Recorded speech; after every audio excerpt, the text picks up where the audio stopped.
lest I forget thy thorn-crowned brow. Lead me to Calvary, lest I forget Gethsemane,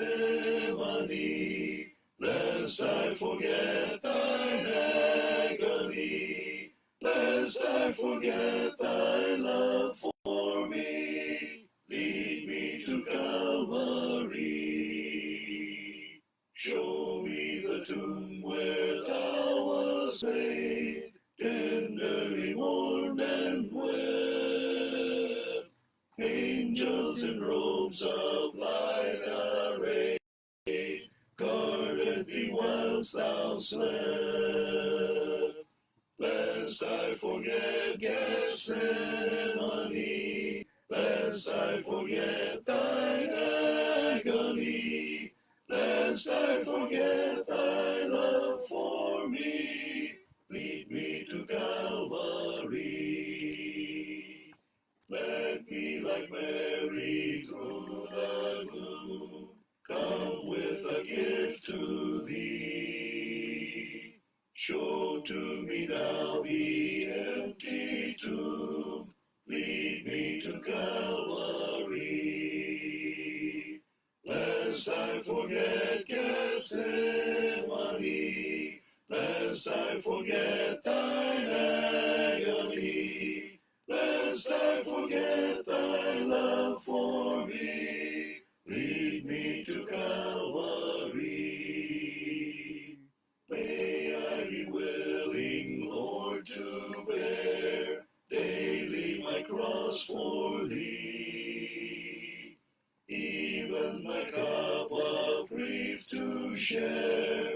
Thou hast borne all for me. Lest I forget Gethsemane,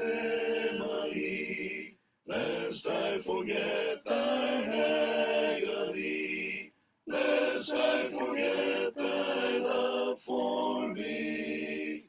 Lead me to Calvary.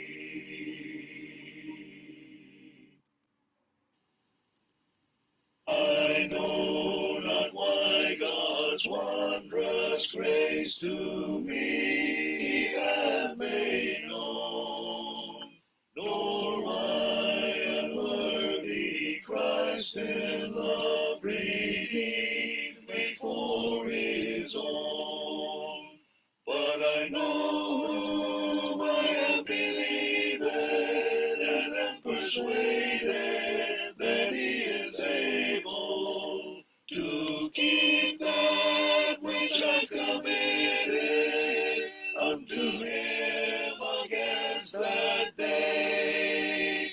I know not how the Spirit moves, convincing me of sin, revealing Jesus through the Word, creating faith in him. But I know whom I have believed, and am persuaded that he is able to keep that which I've committed unto him against that day.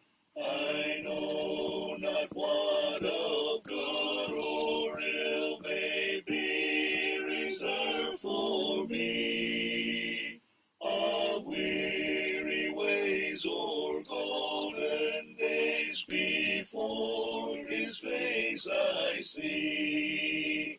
But I know whom I have believed, and am persuaded that he is able to keep that which I've committed unto him against that day. I know not when my Lord may come, at night or noonday fair, nor if I'll walk the vale with him, or meet him in the air. But I know whom I have believed, and am persuaded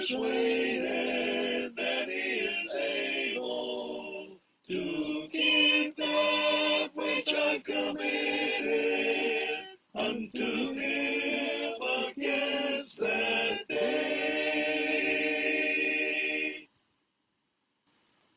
Magandang gabi mga kapatid. Sa ibang mga kababayan po natin at mga kapatid sa pananampalataya ay hindi po masyadong maganda dahil nga po sa bagyo. Sa mga eastern part ng bansa ay malalakas na po ang ulan. Po.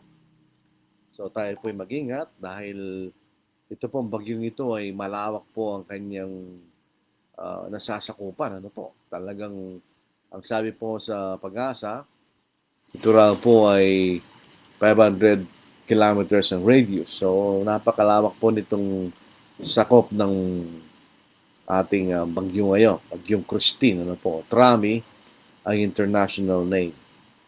So, mag-ingat po tayo sa bagyong ito. Doon din naman po ganun kalakas. Hindi po siya super typhoon. Hindi rin po sa typhoon. Pero ganun pa rin po, ito ay malakas na bagyo pa rin. At may panganib pa rin na dala itong klaseng masamang panahon. So, tayo po ay nagagalak at last tayo po ay magsasama-sama po sa Impapawid na mag-aaral po sa salita po ng Diyos, mga kapatid. So, tayo po ay kahit paano ito ay magandang pagkakataon na tayo po mag-aaral ng salita po ng Diyos. Po? So, ang ating pong pag-aaralan po ngayon ay dapat sana nakarang Biyernes pa ito, kaya lang hindi po natin nagawa. Ngayon, dito po sa Martes. Ang ikatlong kabanata ng unang sulat po ni Pablo sa mga taga-Korinto. 1 Corinthians chapter 3. Ito po ang ating pag-aaralan po sa gabing ito. Batiin po natin ang ating mga katugangan dyan sa may Bicol region. Diyos marahil na banggi sa Indugabos. Sa ating pong mga kaigsuonan, maayong gabi sa intanan mga igsuon. Sa ating mga kakabsat, na imbang garabi, kada kayo amin kakabsat. Sa ating mga kapatid sa Pangasinan, mga kaibigan, masanto sa labi, at si kayo namin. Diyan po sa may Carabao Island, mayan ng gabi sa tanan. At dito po galing sa amin, may pabingi kaya kung nga. Kung kayo po yung Indonesian, salamat malam. Kung kayo lang po yung Malaysian, salamat petang. So tayo po pumunta na sa ating pag-aaral po sa gabing ito. 1 Corinthians chapter 3. Ito po ang ating pag-aaralan. Ito po ay isang kasagutan ni Apostle Paul. Dahil sa ikalawang kabanata, dahil nga po ang appeal ni Apostle Paul na naayusin po ang problema hinggil sa mga mangaral sa Korinto sa pangalan ng ating Panginoon. At sabi ni Pablo, taglay namin ang kaisipan ng Panginoon. In other words, ang lahat ng mga bagay na ipinahayag ng ating Panginoon. Ang mga bagay na ito ay hindi po binibigyan pansin ng mga taong, sabi po sa English, natural man. Ang natural man is a man which is guided not by the divine revelation o yung kalooban ng Diyos, kundi ng kanyang sariling kapangatwiran. A natural man is a man guided by his own human reasoning. Yun po makikita natin. So, ang Ebanghelyo ng ating Panginoon na hindi po bunga ng pagmamatiid ng tao, ito bunga ng katwiran ng Diyos o karunungan ng Diyos. God's wisdom. Bumalik po din siya sa problema. Bakit nagkakaroon ng problema ang mga Korinto hinggil po sa mga mangaral? Bakit nahihirapan si Apostle Paul na ito ay pakilala sa kanila? Ito ay sinasabi sa verse 1. And I, brethren, could not speak to you as to spiritual people, but as to carnal, as to babes in Christ. Yun ang sabi ni Apostle Paul. Sabi niya, hindi ako pwede kanya makipag-usap sa inyo bilang mga taong spiritual, kundi bilang mga taong ayon sa laman, o carnal men, kanya. Yung salitang carnal ay galing po sa salitang Grego na sarkikos. Sarkikos. From sarx, meaning flesh. Ang ibig sabihin, having the nature of flesh, sensual, controlled by animal appetites, governed by human nature, instead of by the Spirit of God. Ito po yung ginamit sa 1 Corinthians chapter 3, verse 3. So ito pong tinatawag na carnal, ito siya po ay pinapatubayan ng kanyang sariling pagnanasa o ng kanyang sariling kalikasan bilang tao o sa kanyang sariling pagmamatwid o human reasoning. Yun po ang carnal sinasabi ni Apostle Paul. Pag ikay carnal, sabi nga po sa chapter 2, hindi mo ma-appreciate ang salita ng Diyos. Dahil ito po ay ma-appreciate lamang ng mga taong pinapatubayan ng kalooban ng Diyos. Pero ikaw po ay natural man or carnal, you are guided by human reasoning, ang tingin mo sa ebanghelyo o karunungan ng Diyos ay kamamangan o foolishness. Walang halaga sa iyo. You will not appreciate it dahil you are guided by human reasoning. Kaya nga po karamihan ng mga tao hindi nila tinatanggap ang ebanghelyo because they are guided by human reasoning. Pag guided by human reasoning, ibang standard mo. Iba yung ano mo, para bang pamantayan. So, hindi mo ma-appreciate yung pamantayan ng Diyos o yung mga spiritual na mga bagay kanya. Masabi ni Apostle Paul, hindi ako kanya pwede makipag-usap sa inyo bilang mga taong spiritual, kundi bilang taong ayon sa laman, na para bagang mga sanggol kay Kristo kanya. Babes in Christ, ito po yung walang alam. Katulad po ng isang bata na umiinom lang ng gatas, hindi niya kayang kumain ng pagkain matigas. Kung ito po yung ating ilalagay sa salita ng Diyos, yung gatas ay yung mga bahagi ng salita ng Diyos na panimula, na madaling maunawa. Yung mga matigas na pagkain ay yung mga malalalim na bagay ng ating pananampalataya kanya.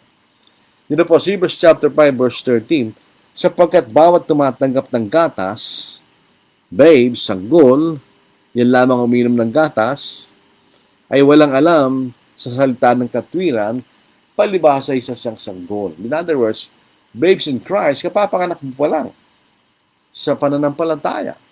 Kababautismo mo pa lang. So anong alam mo? Kakaunti pa lang yung alam. Di ba? Kaya nga po sa pangalawang Pedro, sa unang Pedro chapter 1, sinasabi, dagdag nyo sa inyong pananampalataya, ganyan. So meron ka ng panimulang pananampalataya, kaya kayo minabautismuhan, pero hindi po sapat yun. Kailangan mo siyang dagdagan. Ganyan. Basahin po natin. Sa pangalawang Pedro, sa unang kabanata, ito ang ating mababasa sa Tagalog. Sa Tagalog, ano po? Ito sa verse 5, at dahil dito, gawin ninyo ang lahat ng inyong makakaya, natustusan ang inyong pananampalataya ng kabutihan, ang kabutihan ng kaalaman, ganyan. So, kailangan kang lumago sa iyong kaalaman. Yung sinasabi sa atin ng salita ng Diyos. So, ikay sanggol kay Kristo, ay wala ka pang alam. Pero tandaan po natin, meron ng panahon ng lumipas sa pagitan ng unang sulat ni Pablo sa mga taga-Korinto, doon sa panahon na sinimulan ni Pablo ang iglesia sa Corinth, sa Acts chapter 18, verse 8. In other words, walang pagbabago ang mga kapatid sa Korinto sa kanilang kaalaman at pagkaunawa ng salita ng Diyos. Kaya hindi siya pwede makapagsalita na ituring niya ang mga kausap niya na katulad niya, na spiritual. In other words, spiritually mature. Kaya nga pinaliwanag ni Apostle Paul sa kanila ang mga bagay tungkol sa mga mangangaral. Sa verse 2, I fed you with milk and not with solid food. Siyempre yun ang simula. Ang simula ng pangangaral ng Ebanghelyo, hindi mo naman ituturo yung mga mabigat na bahagi ng ating pananampalataya.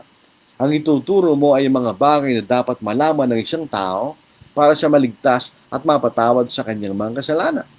At unti-untiin mo siyang ituturuan, unti-unti, ng salita ng Diyos. Sabi niya, sa simula, I fed you with milk and not with solid food.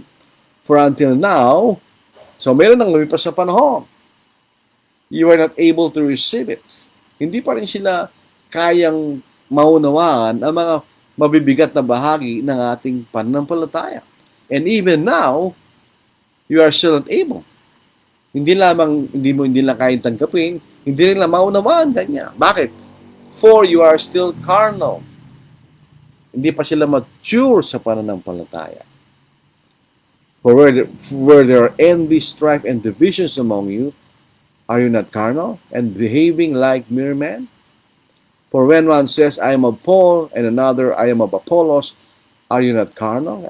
So yung kaisipan ng mga taga-Korinto, na meron silang pinapaboran ng mga mangaral sa sarili-sarili nila at meron silang pagkababahagi, ito ay simptomas na sila hindi pa spiritually mature. Sila pa rin ay carnal, parang sanggol sa ating Panginoon. In other words, they lack spiritual maturity. Ito ang sinasabi ni Pablo sa chapter 2 verse 6 ng sulat na ito. At ating babasahin, dahil lumipas na po ito. Subalit sa mga may gulang ay nagsasalita kami ng karunungan dahil maunawaan nila because they are spiritually mature kanya. Gayun may hindi karunungan ng panahong ito o ng pinuno sa panahong ito na mga ito'y mauwi sa wala. Pero hindi sa karunungan ng sanglibutan kanya. So, ibig sabihin, yung mga kapatid sa Korinto, dahil nga meron silang party spirit, I am of Apollos, I am of Cephas, I am of Paul, hindi pa sila spiritually mature. Hindi pa sila umunlad sa kanilang pagkakaunawa ng kanilang pananampalataya na mga bagay na pinahayag ng Espiritu Santo. Hindi sila umuunlad sa kanilang pagkaunawa. Kaya ganoon ang kanilang pagtingin sa mga mangarap. Sapagkat ang mga bagay na matigas na pagkain o yung mga bagay na malalalim sa ating pananampalataya. Kumbaga, sa pag-aaral, magsisimula ka sa grade 1, grade 2, grade 3, grade 4, grade 5, grade... You'll progress. Hanggang kayo mag-graduate. Ganun ang level ng pag-aaral. Ganun din sa ating pananampalataya. Kailangan makaabot tayo sa spiritual maturity. Ano yun? Sa Hebrews chapter 5 verse 14. Ngunit ang pagkain matigas ay para sa mga nasa hustong gulang, spiritually mature, na dahil sa pagsasagawa ay nasanay kailang magpandama na makilala ang pagkakaiba ng mabuti at masama. Dahil nasanay na sila sa pakikinig ng salita ng Diyos. At ito'y kailang inuunawa, naalalaman nila kung ang isang bagay na kailang marinig ay tama o hindi. Nasanay sila. Nasanay kailang kaisipan, nasanay kailang pakiramdam. Ang palagi ko pong illustration sa bagay na ito, kung kayo po'y nag-aaral ng English, tulad ko po, at lahat na nag-aaral sa eskwelahan, study English, English grammar. Merong rules ang anumang lingwahe. When you master it, pag na-master mo ng lingwahe, hindi mo na alam yung rules. You will not remember the rules. Pero you remember the application dahil ginagamit mo sila. Pag nakapakinig ka ng mali, alam mo mali. Hindi magugustuhan ng pandinig. Bakit? Dahil sanay ka. So, ganun po ang mature sa pananampalataya. Sanay na sila sa katotohanan. Kaya pag nakarinig sila ng mali, mali yung kamo. Although hindi mo mapinpoint kung minsan kung anong bahaging mali. Pero alam mo, mali kanya. So, yung mga taga-Korinto, they still lack spiritual maturity. Kaya sabi niya, kung mayroong mga pagkakababahagi, pagkakaingit-inggit kanya, at kaguluhan, yun ay sintomas na kayo pa rin ay carnal. You are not spiritually mature. Kanya. Yun sinasabi ni Apostle Paul. Sabi nga, for where there are envy, strife, and divisions among you, are you not carnal and behaving like mere men? For when one says, I am of Paul, and another I am of Apollos, are you not carnal? So, ibig sabihin, akusasyon ni Apostle Paul, kayo pa rin ay makalaman dahil meron kayong pagkabahagi, kaguluhan, pagkakaingit. Doon sa 1 Corinthians chapter 12, ganun pa rin ang kailang attitude towards spiritual gifts. Nagkakaroon sila ng envy and strife. So, yun ay talagang binamagnify ang sinasabi ni Apostle Paul sa kabanatang ito. Anya. When brethren are united in the one faith, that shows spiritual maturity. Pag nagkakaisa ang mga kapatid sa isang pananampalataya, that is spiritual maturity. So any problem or issue, may problema tayo issue, is solved by the mind of Christ. Ito po ay mariresolba kung nataglay natin ang kaisipan ni Kristo. Ano yun? What is the mind of Christ? The proper understanding and application of what Christ revealed and not by mere human wisdom. Masosolve po natin ang anumang problema sa mga kapatid kapag nasa atin ng kaisipan ni Kristo. Ano yun? Yung tamang pagkaunawa at pagkagamit ng mga salitang ipinahayag ng ating Panginoon and not by human wisdom, hindi sa ating sariling karunungan. Kuminsan mga kapatid, nagmamagaling sila. Sinusolve nilang issue sa kanilang sariling karunungan, sa kanilang sariling experience. Mali po yun. Kailangan bumalik tayo sa salita ng Diyos. Minsan nakakagulo lang yun, yung nagmamarunong na wala namang alam sa Biblia. Isosolve niya yung problema by human wisdom. Hindi masosolve yun. We can solve it by God's wisdom. Yung makikita natin. So, yung envying strife over preachers sa Corinto shows their misunderstanding of what preachers are. Nung sabihin, ako kay Pablo, kay Apollos, ako kay Sipas, yun ay nagpapakita ng kailang maling pagkaunawa kung ano ang mga mangaral. Kaya mahalagang pag-aralan po natin ito dahil kung minsan mga kapatid, hindi pa rin nila alam kung ano ang mga mangaral at ano dapat nating kaisipan tungkol sa mga mangangaral. So ito kailang kaisipan ng mga taga-Korinto, sabi nga natin kanina, ipinakita nila sa kailang pagkakaingitan sa mga spiritual gifts na makikita na sa 12 kabanata ng aklat na ito. So, ito yung envying, strife, are symptoms of spiritual immaturity. Yun ang makikita na sinasabi ni Apostle Paul. Kaya sabi niya, are you not carnal? Kanya. Hindi ba kayo makalaman?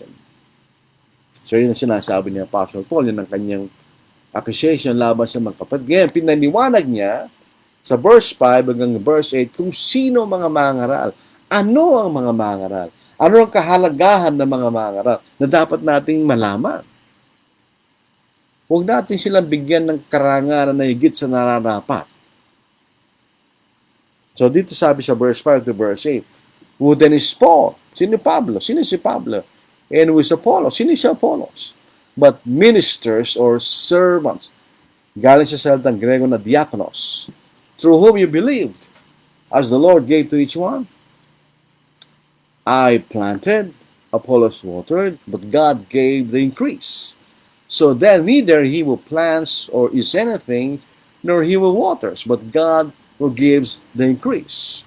Now he who plants and he who waters are one, and each one will receive his own reward according to his own labor.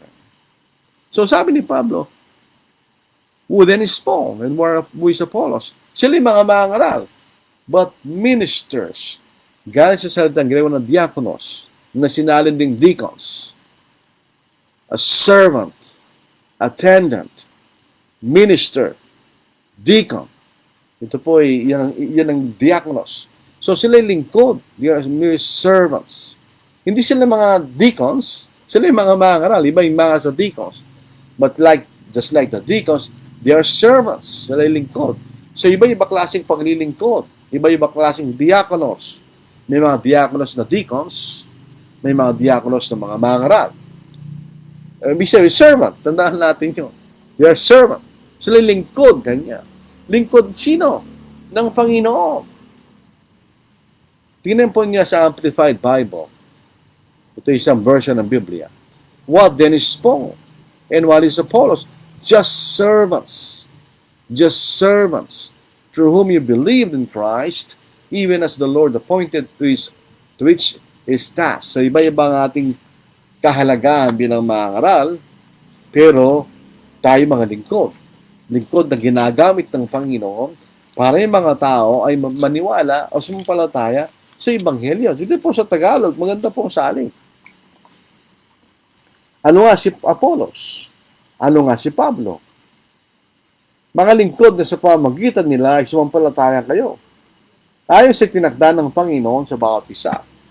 So, ang mga mangaral, may iba-iba silang kahalagahan. May iba-ibang kailang abilidad, iba-ibang kailang kakayahan. So, yun ay ginagamit ng Panginoon. So, sila po yung lingkod lang. They are just servants. Di sila Panginoon. They are not lords over the brethren. They are mere servants. Sila yung mga lingkod lamang ng Diyos. So, tingnan ninyo. Iba-ibang gawain. Sa verse 6, I planted. Yun ang binigay ng Diyos kay Apollos. Si Pablo. Apollos watered. Yun ang binigay ng Diyos kay Apollos. But God gave the increase. So then neither he who plants anything, nor he who waters, but God gives the increase. So, each preacher is given a role in the kingdom. Bawat mga aral meron tayong gawain sa kaharian. So, yung example na binigay ni Pablo, Paul is given the task of starting, of planting, while Apollos the work of watering or follow-up work. So, si Pablo siyang nagsimula, si Apollos ang nag-follow-up kanya. So, they are not lords. Hindi sila Panginoon, but mere servants. And no more importance should be given. Huwag natin silang itaas, hindi nararapat. Huwag natin silang gawing Panginoon. Na pinaniniwalaan natin kahit maling tinuturo. Hindi ganon. Paniniwalaan lang natin ang mga mangaral kung itinuturo nila ay tama. Katulad sinasabi ni Apollos, ni Apostle Paul, gayahin niyo kung kanya. Sa paanong paraan? Basahin natin. Sa 1 Corinthians 11 verse 1. Maging tulad kayo sa akin, kaya ko kay Kristo kanya. Huwag mo tularan si Pablo kung hindi niya ginagaya ang ating Panginoon.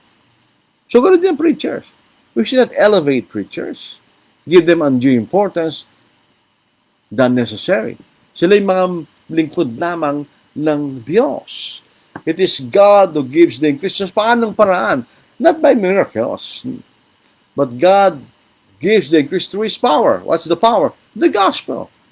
The gospel gives the increase.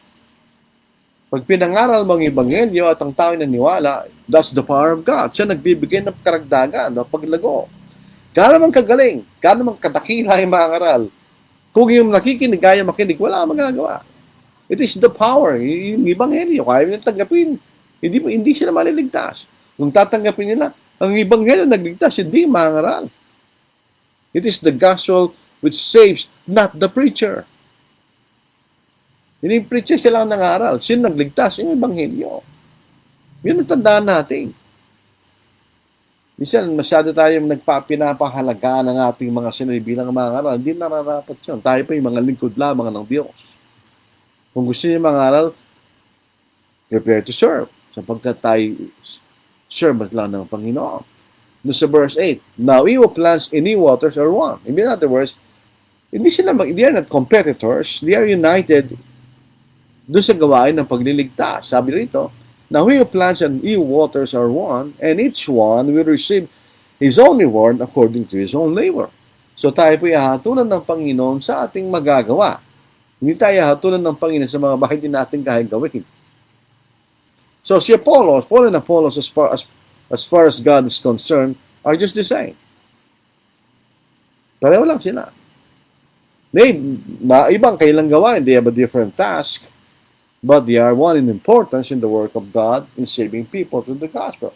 Sila isa lamang sa kailang kahalagaan sa gawain ng Diyos sa pagliligtas ng mga tao sa pamagitan ng ebanghelyo.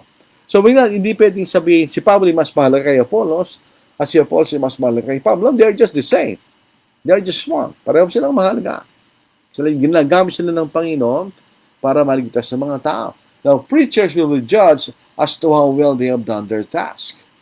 Tandaan natin, binigyan tayo ng kakayahan ng Diyos. Ito ang tandaan ng isang mangaral. Pag binigyan ka ng kakayahan ng Diyos at di mo ginamit, hindi ka maliligtas. Preaching is a work of sacrifice. Tandaan po natin yun. Kung ayaw mo mag-sacrifice, huwag ka maging mangaral. By all means, wag. At hahatulan tayo ng Diyos sa kung nagawa natin yung ating gawain. Ayon sa ating binigay sa atin ng Diyos. Failure to do one's task with all the talents and opportunities God has given, a preacher will be judged. Kung ikay nabigong gawin mo yung gawain sa lahat ng kakayahan at pagkakataon binigay sa atin ng Diyos, ikay mapaparusahan. His lack of desire to do what he can do will be redeemed as a failure as far as God is concerned. Kung wala kang pagnanasa. Alam po ninyo, ako as far as I'm concerned, hindi ako tumatanggi ng imbitasyon ng mga aral. As much as possible. Dahil gawain mo yun eh. Nagtatanggi ka sa isang imbitasyon ng pangangarang ebanghelyo. Hindi yung imbitasyon, Hindi yung mga aral na yun ang tinanggihan mong Diyos. Doon sa gawain na binigay niya sa iyo. Kasalanan yun. Sa James chapter 4, sinasabi sa atin, sa isang tao na nakakala magpagawa ng mabuti, at ito hindi niya ginawa, kasalanan sa kanya yung kanya. So, we are given task. Gawin natin. Binigyan tayo ng pagkakataon Diyos, use it. Binigyan tayo ng kakayahan, use it. Dahil ato lang tayo sa mga bagay na ibinigay sa atin ng Diyos. Ito po yung ininalarawan doon sa parable of the talents sa Matthew chapter 25, di ba? May binigay niya 5 talents. He produced 5 more.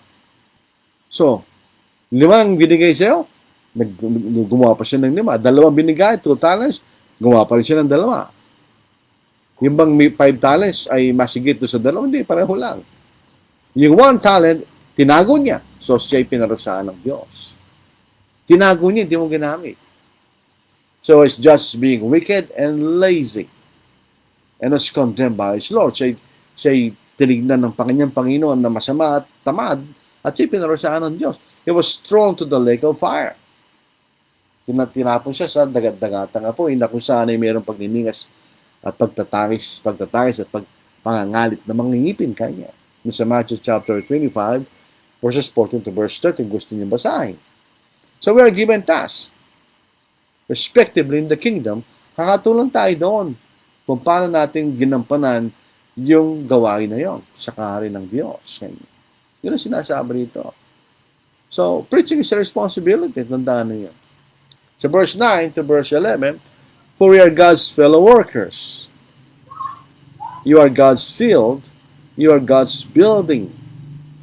According to the grace of God which is given to me. Si Pablo po isang ginawang apostol ng Panginoon. As a wise master builder, I have laid the foundation and another builds on it. Yun ang ilustrasyon na kanina. I planted, Apollos watered. Ganyan.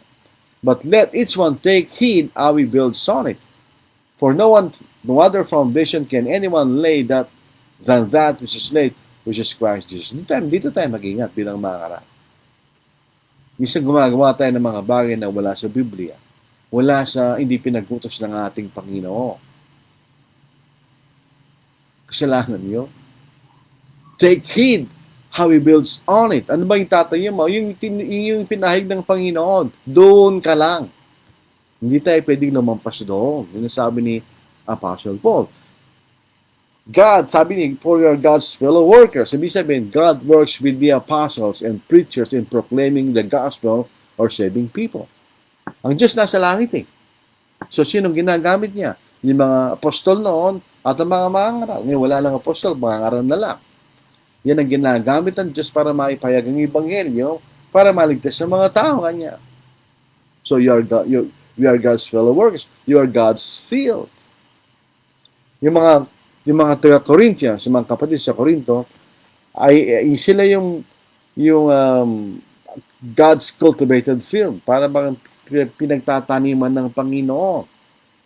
Yeah, we're planted and cultivated, ganyan. Like kayo nagtanim, ay ingatan mo yan. So sila yung itinanim at iniingatan ng Diyos, ganyan. So ito yung pag-aari ng Diyos. You are God's field. Hindi ka field ng mga preachers o apostles. Hindi ka nila pag-aari kanya. Yung church sa Corinth is God's field. Not Paul's, not Apollos, but God's kanya. Sabi niya, you are God's field. So, inaalis sa spotlight ang mga apostles at ang mga preachers. Sino nasa spotlight? Ang Diyos. Hindi mga apostol, hindi mga mangaral. You are God's field kanya. You are God's building. Ganyan. Again, ang emphasis is God. It is God's building. It is not a preacher's building.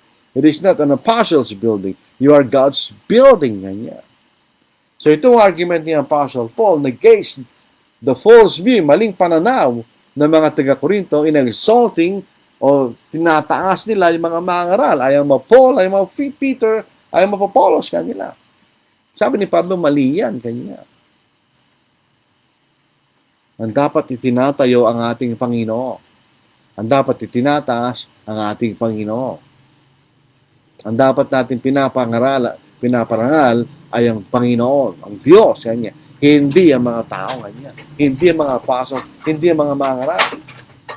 Minsan yung mga kapatid, meron silang maling pananaw sa mga mangaral. Ba't ikang mangaral niya, pakinggan natin. Hindi Hindi ba't ikang mangaral, pakinggan mo. Ang salita ng Diyos ang pakinggan mo. Yun ang sabi ni Pablo rito, di ba? So ito iwanig sa mga mangaral. Yun ang sabi ni Pablo. So sabi nito, as a wise master builder, dahil si Pablo, ang gawain niya, he starts the work. He lays the foundation. Parang isang nagtatayo ng bahay, ang trabaho ni Pablo, itayo niya yung pundasyon ng bahay. Yun ang kanyang gawain. Another builds on it kanya. So, kung bahay yan, aayusin yung bahay, tatapusin kanya. Yung sinasabi niya. Pero siya nakatayo. Nakatayo siya sa ating Panginoon. So, yung nagsimula, both the one who started the work and the one who continues the work should only preach the doctrine of Christ, the only foundation. Ang itinuturo na nagsimula at itinuturo na nagpatuloy, isa lang. Ano yun? Yung aral ni Kristo. Yan ang tanging pundasyon na dapat nating ilagay. Kung nangangaral tayo, gumagawa tayo ng mga bagay na wala sa aral ni Kristo, kasalanan po yan. That's a sin. Makakalusot ka sa panahon na ito, hindi ka makakalusot sa paningin ng Diyos sa araw ng pag-uuko. Kasi yun lang pwede nating itayo, ang pundasyon ng ating Panginoon. Di ba? Pansinin po ninyo. Kumisan, nagyayabag yung mga mangaral sa kailangan kanya-kanyang gawain. Ay, kami kanya, ganito kami. Ganito kami, kanya. Basahin po natin ito. Sa verse 12 hanggang verse 15. Now, if anyone builds on this foundation with gold, silver, precious stones, wood, hay, straw, each one's work will become clear, for the day will declare it, because it will be revealed by fire, and the fire will test each one's work of what sort it is. If anyone's work which he has built on it endures, he will receive a reward. If anyone's work is burned, he will suffer loss, but he himself will be saved, yet so as through fire. Kanya. So ano yung mga gold, silver, etc.? Ito yung mga pananampalataya ng mga kapatid. Yung iba't ibang pananampalataya ng mga kapatid, meaning their personal faith. Ito yung mga level ng pananampalataya ng mga kapatid. Na kung saan ang isang mangaral ay nangangaral. What kind of faith they have developed? Anong antas ng pananampalataya meron sila? Yun ang gold, silver, precious stones, wood, hay, straw. Sabi siya, kung gold, matatag yan. Silver, medyo matatag. Precious stones, matatag. Wood, medyo alanganin.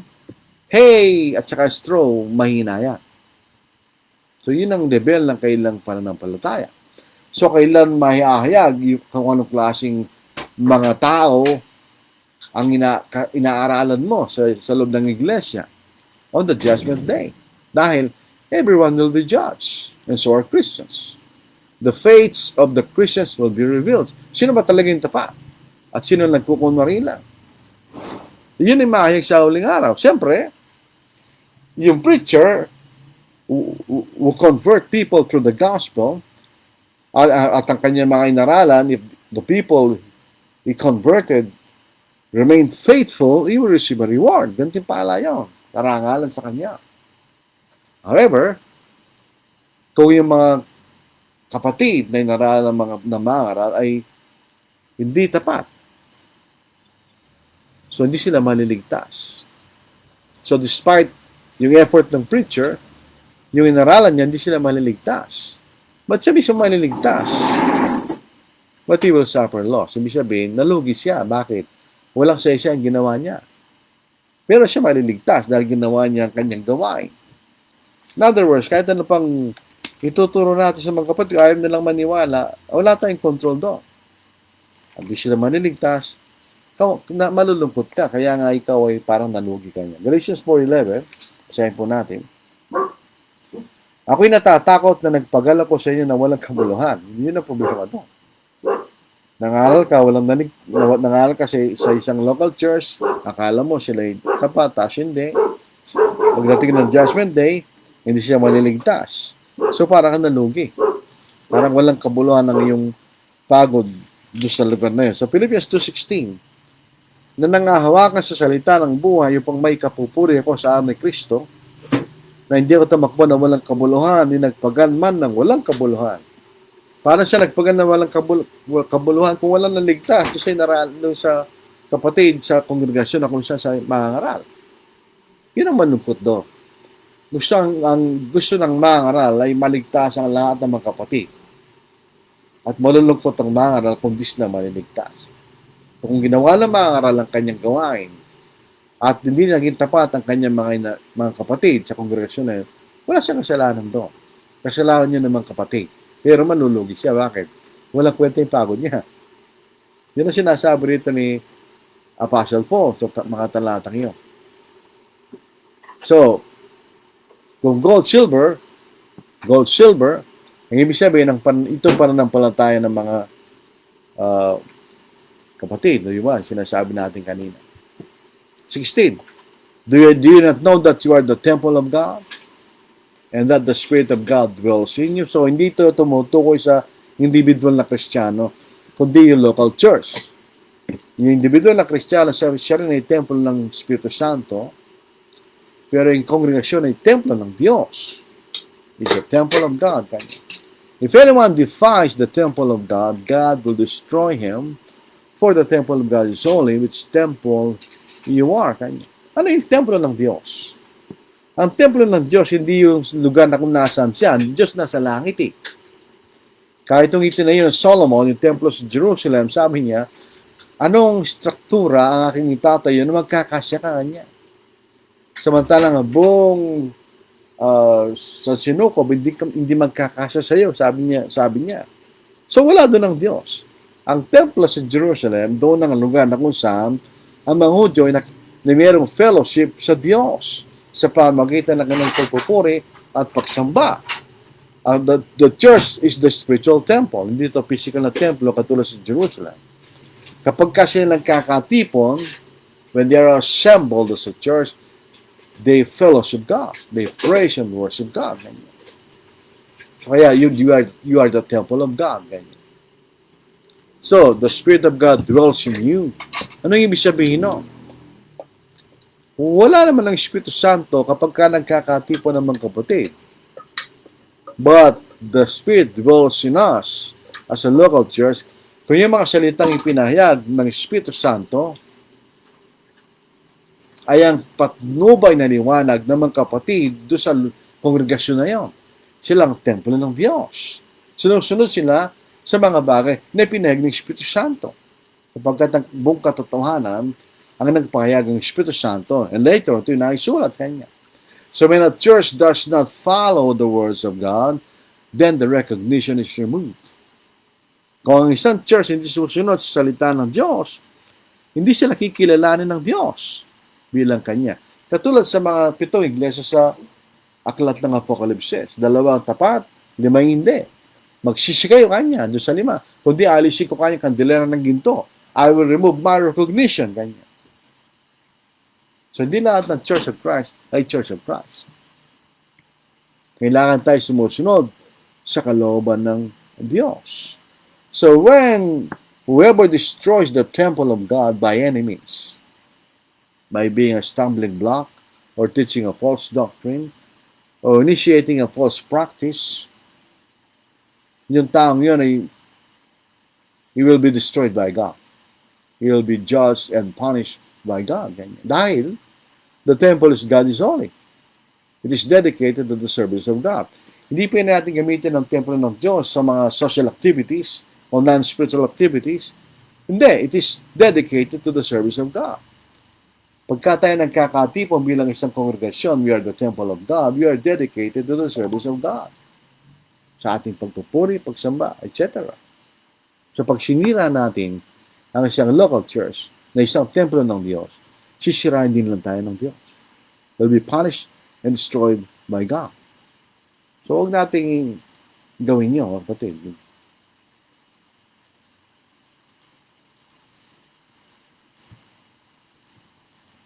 Dito sa verse 18 hanggang verse 20. Let no one deceive himself. If anyone among you seems to be wise in this age, let him become a fool that he may become wise. For the wisdom of this world is foolishness with God. For it is written that he catches the wise in their own craftiness. And again, the Lord knows the thoughts of the wise, that they are futile or futile. So, ibig sabihin, kapag ka ang Kristiyano, patuloy siyang pinapatnubayan ng human wisdom or human reasoning, dinadaya ang sarili niya at hindi siya maliligtas. Ibig sabihin, kung ikaw'y mangangaral, you are not preaching your thoughts. You are preaching the Word of God. Kaya hindi ka pwedeng mangaral kung hindi mo alam ang salita ng Diyos. Walang shortcut dyan. If you want to be a preacher, you have to study the Word of God. Yan ang ituturo mo. So, kapag ang Kristiyano, patuloy siyang pinapatubayan ng karunungan ng tao o yung katwiran ng tao, dinadayan sa sarili niya. Hindi siya manliligtas. Ang ibig sabihin, kalimutan mo muna yung karunungan ng siyang limutan. Kaya yun ibig sabihin ng let him be a fool. Ganyan. In other words, with regards to human wisdom, kailangan siya papatnubayan ng karunungan ng Diyos. Kailangan niyang patnubayan sarili niya sa mga salitang ipinahayag ng Diyos. At siya magiging marunong ganyan. You will be wise. Sabi nga, the fear of the Lord is the beginning of wisdom. Dahil pag natakot tayo sa Diyos, tayo po yung magpapatnubay sa kanyang salita. Sabi rin, the wisdom of this world is foolishness with God. Dahil alam ng Diyos, walang kwenta ang karunungan ng Diyos. Tao. Hindi magliligtas yan. Hindi nga kaya sagutin ng karunungan ng tao ang ibang mahalagay na bagay sa sanglibutan ito. Hindi masasagot ng karunungan ng tao kung paano nagsimula ang sanglibutan. Kung saan siya nanggaling, hindi masasagot yun. Yun ay masasagot lamang ng mga bagay na pinahayag ng salita ng Diyos. Hindi rin kayang iligtas ng karunungan ng tao ang tao sa kanyang kasalanan at ayusin niya yung mga tao ito para maging mabuti. Hindi rin kaya ng human reasoning yun. Ang karunungan lang ng Diyos.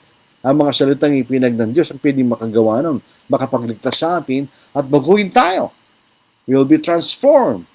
Dito po sa Romans chapter 12, how we will be transformed sa Romans chapter 12, basahin po natin, transformer, kanya, ibig sabihin, trans means change, form means anyo, you're changed, kaya basahin natin.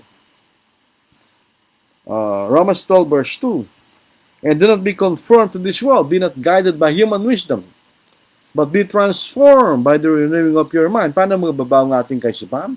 Sa pamagitan ng salita ng Diyos, so that you may prove what is that good and acceptable and perfect will of God. Doon lang po tayo mapagbabago sa pamagitan ng salita ng Diyos. Dito po sa verse 19, ito po ay quotation sa Job, chapter 5, verse 13. Ganyan.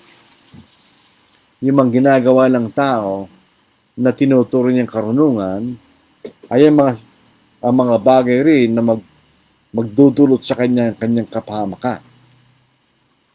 Yan ang sabi niya. He catches the wise in their own craftiness. Yung kanya mismong sinasabing tinuturo niya kanyang karunungan, yan din ang magpapabagsak sa kanya. Kapag tayo umalis sa kalooban ng Diyos, ang kanyang kalagayan ay magiging masahol. Doon po sa Romans chapter 12, Romans chapter 1, nung iniwan ng mga Gentiles, ang mga bagay na pinayag ng Diyos sa kanila, ano nangyari sa kanila? Ang kanilang kalagayan naging masahol kanya because they are guided by human wisdom. Basahin natin. Sa Romans chapter 1, 24 to verse 32. Kaya dahil sa mga pagnanasa ng kanilang mga puso, ay nayaan sila ng Diyos. Nayaan sila ng Diyos sa karamihan upang lapastanganin ng kailangan mga katawan sa kanilang sarili. Sapagkat pinalitan nila ng kasinungalingan ang katotohanan ng Diyos. So umalis sila sa katotohanan ng Diyos. At sila'y sumambas at naglingkod sa nilalang kaysa sa halip na sa lumalang na siyang pinupuri magpakilanman. Amen. Dahil dito inayaan sila ng Diyos sa mga mahalin na pagnanasa, ipinagpalit ng kailang mga babae ang likas na pakikipagtalik sa dilikas, at gayon din ang mga lalaki nang iwan ng likas na pakikipagtalik sa mga babae ay nagalab sa kanilang sariling pagnanasa sa isa't isa, gumagawa ng kahalayan sa mga kalalaki sa kapwa lalaki, at tumatanggap sa kanilang sarili ng kaparusahan ng kanilang pagkakamali. At palibhasa, hindi nila minabuting kilalanin ng Diyos. Hinayaan sila ng Diyos sa isang mahalin na pag-iisip upang gawin ang mga bagay hindi nararapat. In other words, ayaw nila magpasakop sa karunungan ng Diyos. So, ano sasakop sa kanila? Ang kailang sariling karunungan. Napuno sila ng lahat ng uri ng kasamaan. So, yun ang mangyayari sa ating pag umalis tayo sa patnubay ng salita ng Diyos. Our state, ang kalagayan natin will become worst. Kaya sabi ng Panginoon, He catches the wise in their own craftiness.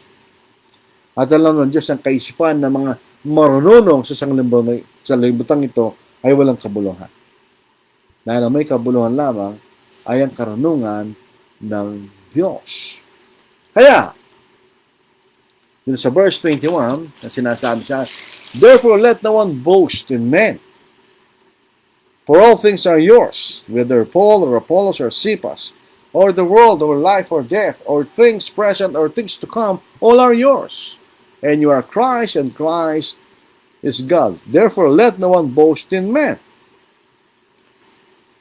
Ito po ang sinisara ni Pablo, huwag kayo kanyang maglalahati sa mga tao. Sinasabi, I'm of Paul, I'm of Cephas, kaya nilalahati ni mga tao kanya. Bakit? Lingkod lang ng Diyos yan. Lingkod lang ng Diyos yan. At makikita rin natin, hindi tayo pwedeng luwalhati ng tao. Bakit? Dahil ang kanyang karunungan ay walang halaga. As human wisdom is futile, no man can glory in God. Hindi tayo pwedeng magpuri sa tao. Bakit? Ang kanyang karunungan ay walang halaga. Pwede lang tayo magmapuri sa Diyos. One can glory only in God. Sila ang makapagaling sa lahat. Siya ang may karunungan na magliligtas sa atin.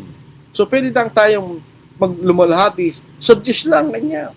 So, all things are yours. All things were made to benefit the Christian. Lahat ng mga bagay binigay ng Diyos para sa kabutihan ng mga Kristiyano. Preachers were not made to be glorified, but rather for the benefit of the Christian. In other words, hindi ginawang preacher ng Diyos sa mga preacher para lulatiin natin sila. Hindi. Ang dapat nating lulatiin ng Diyos lang. Hindi mga aral. Ang mga aral ay para sa kabutihan ng mga Kristiyano. Dahil ginagamit sila ng Diyos para ipangalan salita ng Diyos upang sila tumibay kanya. Sabi rito, or the world is yours kanya. Makita natin, hindi natin pag-aari sa libutan. We do not own the world.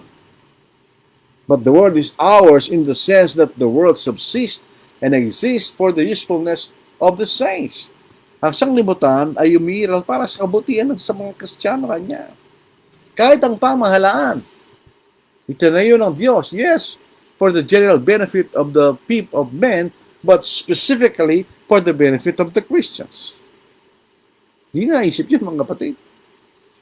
Sa 1 Timothy chapter 2, basahin natin. Ang tamang kahalagaan ng pamahalaan ay para sa mga Kristiyano. Bakit? Basahin po natin. Nasa Biblia po yan.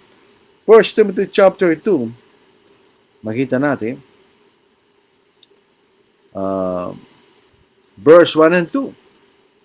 Ng 1 Timothy chapter 2, verses 1 and 2. Therefore I exhort first of all that supplications, prayers, intercession, and giving of thanks be made for all men, for kings and all who are in authority, that we may lead a quiet and peaceable life in all godliness and reverence. Bakit ibinigay ang pamahalaan? Yes, for the general benefit of men, but specifically for the Christians. Bakit? That we may lead a quiet and peaceable life in all godliness and reverence. So, kahit ang sanglibutan is given for us. Ang Kristiyano lamang ang may tamang pagtingin sa mga bagay ng sanglibutan na ito. Tayo lamang ang nakakaintindi kung anong kahalagaan ng mga bagay sa sanglibutan ito. Hindi ang sanglibutan. Ang hindi Christian, hindi niya alam ang talagang layunin ng mga bagay sa sanglibutan. Kaya ang kanyang emphasis is misplaced. Naghahanap siya ng kayamanan. Nakala niya yung kahulugan ng sanglibutan. Anong kahulugan ng kayamanan? Hindi niya alam yon. Ang Christian alam niya. Ang kayamanan, hindi lang para sa kanyang kasiyahan, kundi gamitin para sa paglilingkod sa Diyos. Alam niya yon. Alam niya ang kayamanan, hindi ito ang tunay na kahulugan ng buhay. Hindi tayo pwede magtiwala sa kayamanan na mawawala. Alam niya yon. Hindi ang sanglibutan. Kaya kahit yung pag-uusig, iba ang kahulugan sa Kristiyano noon. Ang pag-uusig ay we glorify in tribulations. Bakit? Di nagpapatibay sa ating pananampalataya. At nagpapatibay sa atin lahat ang lumalapit sa pag-asa ng buhay na walang hanggan. Kristiyano nakakaintindi nun. Di ba mga kapatid? Or life or death, sabi dito. Life or death, kahit ang buhay kamatayan. Ang mga Kristiyano, alam nila ang tunay na layunin ng buhay na to serve Christ. Serve Christ, serve God. Sa Ecclesiastes 12 verse 13, ito ang wakas ng bagay, this is the conclusion, the whole matter. Lahat ay narinig, matakot ka sa Diyos, asundin mo ang kanyang mga utos, sapagkat ito ang buong katungkulan ng tao niya. That's the real purpose of life. Alam mo lang sa libutan yan? Hindi. Si Pablo, sa Philippians chapter 1 verse 21 hanggang verse 23, what's the meaning of life? Sa galang akin ang mabuhay si Kristo at ang mamatay pakinabang. Death is not loss. It's gain. Ngunit kung ako'y mabubuhay sa laman, ito'y magiging mabungang pagpapagal para sa akin. Ngunit hindi ko alam kung alin ang aking pipiliin.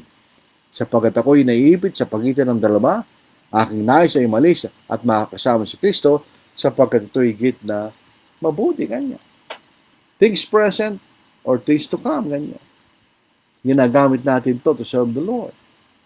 All things are used by the Christian for the service of God. Kaya all things are yours, sabi ni Apostle Paul. Tayo kay Kristo. We are Christ, we belong to Christ. At lahat ng mga relationships exist, we are good because of Christ. Because tayo kay Kristo, sinasabi ni Apostle Paul. Christ is God's. So sa pagliligtas sa mga tao, binaba niyang Kristo at ang kanyang sarili sa kanyang Ama, kahit na sila magpantay. Ang Ama at ang Anak ay pantay. They are the same. Sila po ay parehong Diyos. Sa Philippians chapter 2, may nahulog. Dito sa Philippians chapter 2, ano po, basahin natin. Philippians chapter 2 verse 3, sila ay pantay. Taliwas sa sinasabi ng iba, pero sila ay pantay. Basahin natin.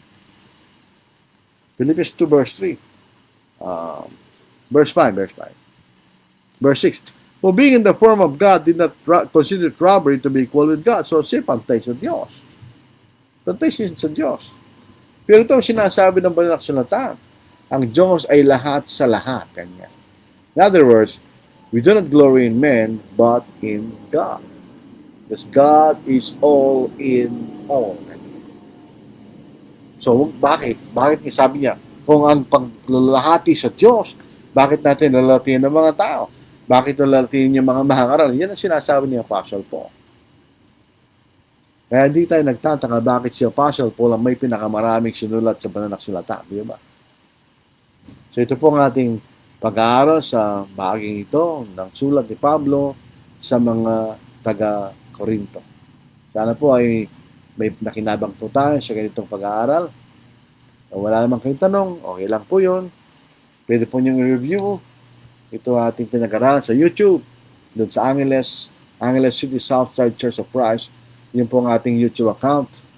Ito po ay ina-upload ni Brother Richard Dionisio doon sa YouTube account na yun kung di po kayo nakapakinig sa live. So, Earl Gabriel Post, Isalunga, good evening. Sherman Alfonso, good evening. Arnold Layosa, isa po yung taga Camarines Norte. Magandang gabi po. Diyos Mananabanggi. Real Lozano, sila po yung taga Abu Dhabi. Good afternoon po. So, afternoon pa lang sa kanila. Jillian Le, good evening. John Bautista, good evening. Noel Tanyalas, good evening po sa lahat. Olgiano Campo, sila po yung taga Dubai. Good evening po. Wilmar J. Mark, magandang gabi po. Ibanya Senior Sunny, good evening brethren. Arnold de Lisa, Ayman po, sa ating pinag-usapan. Nitem Lacanlale, good evening po sa lahat ng mga kapatid. Yun lang po ang bumati. May tanong po si Sherman Alfonso. Question about preachers. Why are other religions highlighting their preachers like they are the main attraction? Yun ang mali. Kasi itong mga relihiyon na ito, hindi sila sumusunod sa kalooban ng Diyos. Kung tayo sumusunod sa kalooban ng Diyos, hindi natin itinataas ang mga mangaral. Hindi natin nilalahati ang mga mangaral. We do not glorifying preachers, we glorifying God. Ang mga mangaral lang po, tulad ng ating pinag-aralan, sila po yung mga lingkod lamang ng Diyos. So maraming salamat po sa inyo mga kapatid. The world has lost the right of prayer, and saints have failed to pray. What loss sustained beyond repair? How blind of heart are they? Pray in the morning, pray at the noontime, pray in the evening, pray anytime. Pray when you're happy, pray when in sorrow, pray when you're dead, pray all the time. The Father speaketh in His word, He talks no other way. And to converse with Him, our Lord, we must take time to pray. Pray in the morning, pray at the noontime, pray in the evening, pray anytime. Pray when you're happy, pray when in sorrow, pray when you're dead, pray all the time. There is no trial, grief, or pain, no moment of the day, but that we may in Jesus' name incline our souls and pray. Pray in the morning, pray at the noontime, pray in the evening, pray anytime. Pray when you're happy, pray when in sorrow, pray when you're dead, pray all the time. I've a home prepared where the saints abide, just over in the glory land. And I long to be by my Savior's side, just over in the glory land. Just over in the glory land, I'll join the happy angel band, just over in the glory land. Just over in the glory land, there with the mighty host I'll stand, just over in the glory land. I am on my way to those mansions fair, just over in the glory land. There to sing God's praise and His glory share, just over in the glory land. Just over in the glory land, I'll join the happy angel band, just over in the glory land. Just over in the glory land, there with the mighty host I'll stand, just over in the glory land. What a joyful thought that my Lord I'll see, just over in the glory land. kindred saved there forever be, just over in the glory land. Just over in the glory land, I'll join the happy angel band. Just over in the glory land. Just over in the glory land, there with the mighty host I'll stand. Just over in the glory land. With the blood-washed throng I will shout and sing, just over in the glory land. Glad hosannas to Christ the Lord and King, just over in the glory land. Just over in the glory land, I'll join the happy angel band, just over in the glory land. Just over in the glory land, there with the mighty host I'll stand, just over in the glory land. Love divine, all love excelling, joy of heaven to earth come down. Fix in us thy humble dwelling, all thy faithful mercies crown. Jesus, thou art all compassion, pure unbounded love thou art. Fill us with thy salvation, enter every trembling heart. Breathe, oh breathe thy loving spirit into every troubled breast. Let us all in thee inherit, let us find the promised rest. Take away the love of sinning, take our load of guilt away. In the work of thy beginning, bring us to eternal day. Come, Almighty, to deliver, let us all thy life receive. Suddenly return and never more thy temples leave. Thee we would be always blessing, serve thee as thy host above. Pray and praise thee without ceasing, glory in thy perfect love. Finish then thy new creation, pure unspotted may we be.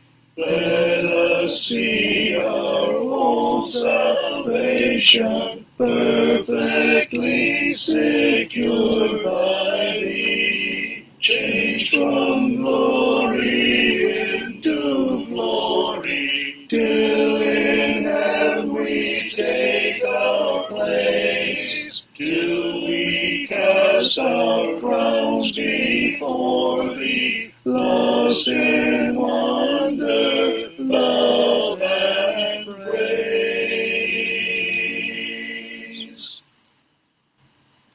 Maraming salamat mga kapatid sa ating sa inyong pakikinig sa ating pag-aaral po sa gabing ito.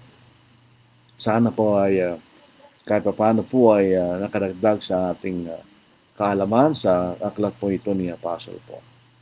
So maraming salamat po. Tayo po ay papaalam na sa pamagitan ng magiling panalangin. Ang banal kayo po ay nagpapasalamat palagi sa lahat ng pagkakataon na ibinigay sa amin, lahat ng piyaya, spiritual, physical, sa mga pangailangan na inyong hindi pinagkait po sa amin. Higit sa lahat sa kaligtasan na ibinigay sa amin sa pamagitan namin po ng Kristo. Patawarin po niyo kami sa mga aming kasalanan at kulang na aming nagagawa sa araw. Dinadalangin namin mga kapatid na may sakit. Sana po sila gumaling. At kung wala lang kagalingan ng kailang karamdaman, sila sana manatiling matatag sa kailang pananampalataya na pinagpaniwala na iti pansamantala lamang. At ang buhay na malangga sa langit, ang tunay na gantimpala. Dinadalangin po namin sana kami maginita sa dumarating na unos ng panahon. At dinadalangin din po namin na sana ang mga namumuno sa amin, yung mamuno maayos, upang yung kaming inyong mga anak ay mamuhay sa buong katiwasan kapayapaan na naglilingkod sa inyo, Diyos. At ang lahat ng mga ito aming iningi, nagilang pa sa Kristo na Panginoon. Amen. Salamat po, tayo magkita, Lord willing po, sa araw ng Webes, sa pagpapatuloy po ng ating pag-aaral sa salita po ng Diyos. Maraming salamat po at God bless and